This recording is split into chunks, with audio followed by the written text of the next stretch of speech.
Ezekiel chapter 40.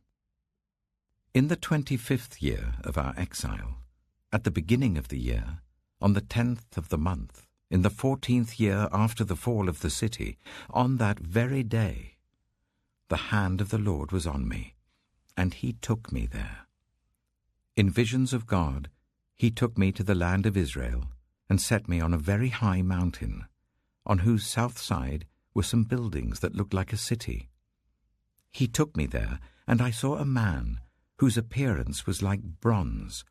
He was standing in the gateway with a linen cord and a measuring rod in his hand. The man said to me, "Son of man, look carefully and listen closely and pay attention to everything I am going to show you, for that is why you have been brought here. Tell the people of Israel everything you see." I saw a wall completely surrounding the temple area. The length of the measuring rod in the man's hand was 6 long cubits, each of which was a cubit and a handbreadth. He measured the wall. It was 1 measuring rod thick and 1 rod high. Then he went to the east gate. He climbed its steps and measured the threshold of the gate. It was 1 rod deep. The alcoves for the guards were 1 rod long and 1 rod wide, and the projecting walls between the alcoves were 5 cubits thick, and the threshold of the gate next to the portico facing the temple was 1 rod deep. Then he measured the portico of the gateway. It was 8 cubits deep, and its jambs were 2 cubits thick. The portico of the gateway faced the temple. Inside the east gate were 3 alcoves on each side. The 3 had the same measurements, and the faces of the projecting walls on each side had the same measurements. Then he measured the width of the entrance of the gateway. It was 10 cubits, and its length was 13 cubits.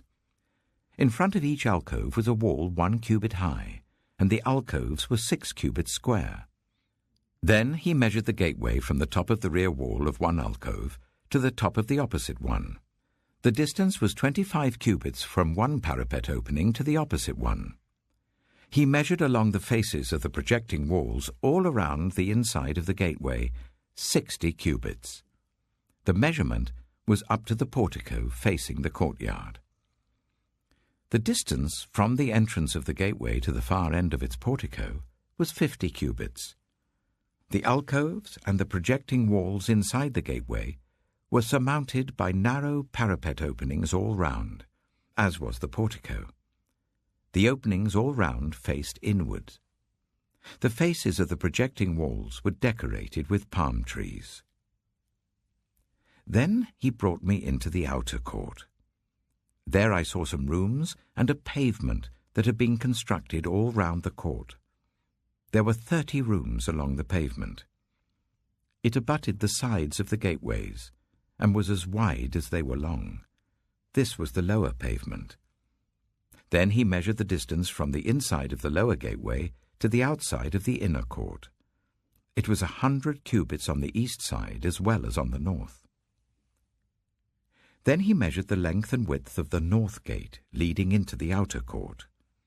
Its alcoves, 3 on each side, its projecting walls, and its portico had the same measurements as those of the first gateway. It was 50 cubits long and 25 cubits wide. Its openings, its portico and its palm tree decorations had the same measurements as those of the gate facing east. 7 steps led up to it, with its portico opposite them. There was a gate to the inner court facing the north gate, just as there was on the east. He measured from one gate to the opposite one. It was 100 cubits. Then he led me to the south side, and I saw the south gate. He measured its jambs and its portico, and they had the same measurements as the others. The gateway and its portico had narrow openings all round, like the openings of the others. It was 50 cubits long and 25 cubits wide. 7 steps led up to it, with its portico opposite them. It had palm tree decorations on the faces of the projecting walls on each side. The inner courts also had a gate facing south, and he measured from this gate to the outer gate on the south side.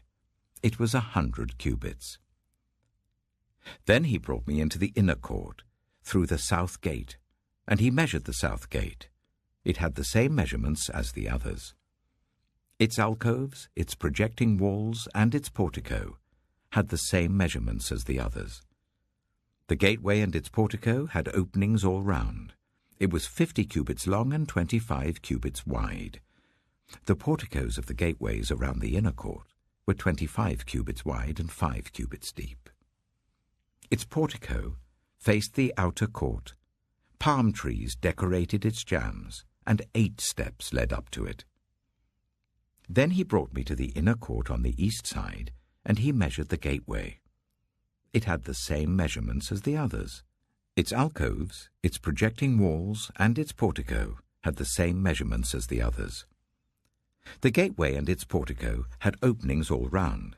It was 50 cubits long and 25 cubits wide. Its portico faced the outer court. Palm trees decorated the jambs on either side, and 8 steps led up to it. Then he brought me to the north gate and measured it. It had the same measurements as the others, as did its alcoves, its projecting walls, and its portico, and it had openings all round. It was 50 cubits long and 25 cubits wide. Its portico faced the outer court. Palm trees decorated the jambs on either side, and 8 steps led up to it. A room with a doorway was by the portico in each of the inner gateways, where the burnt offerings were washed. In the portico of the gateway were 2 tables on each side, on which the burnt offerings, sin offerings, and guilt offerings were slaughtered. By the outside wall of the portico of the gateway, near the steps at the entrance of the north gateway, were 2 tables, and on the other side of the steps were 2 tables.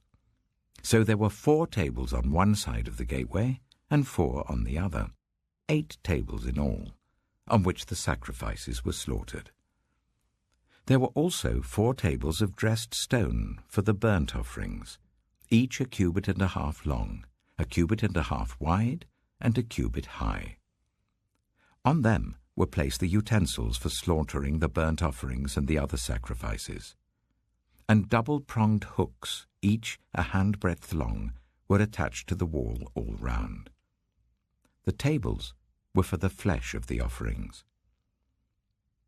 Outside the inner gate, within the inner court, were 2 rooms, one at the side of the north gate facing south, and another at the side of the south gate and facing north. He said to me, "The room facing south is for the priests who guard the temple, and the room facing north is for the priests who guard the altar. These are the sons of Zadok, who are the only Levites who may draw near to the Lord to minister before him." Then he measured the court. It was square, 100 cubits long and 100 cubits wide, and the altar was in front of the temple. He brought me to the portico of the temple and measured the jambs of the portico. They were 5 cubits wide on either side. The width of the entrance was 14 cubits, and its projecting walls were 3 cubits wide on either side. The portico was 20 cubits wide and 12 cubits from front to back. It was reached by a flight of stairs, and there were pillars on each side of the jambs.